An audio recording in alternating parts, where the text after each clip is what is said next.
So just gently pull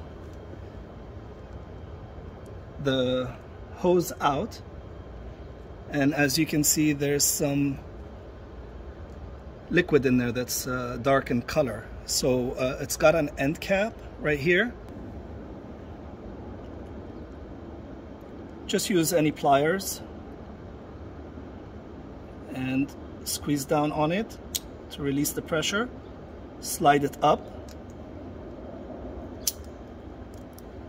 and now the drain should be free to come out.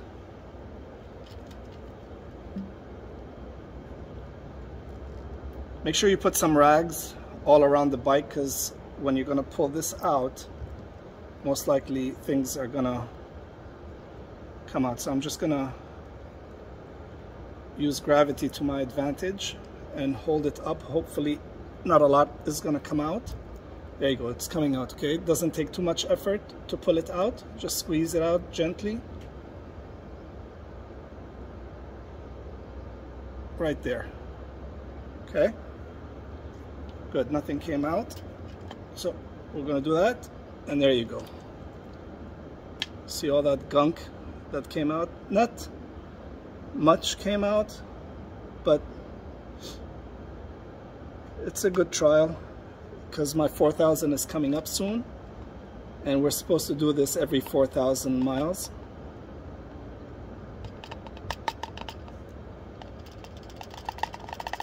All right,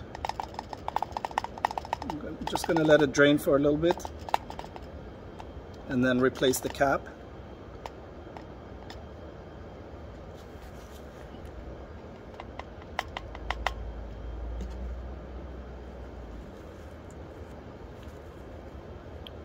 See, it's nice and clear now. Just wipe off any excess residue.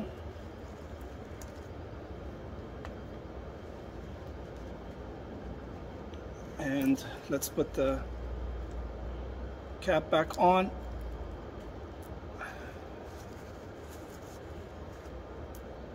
And then the retaining clip goes back in place.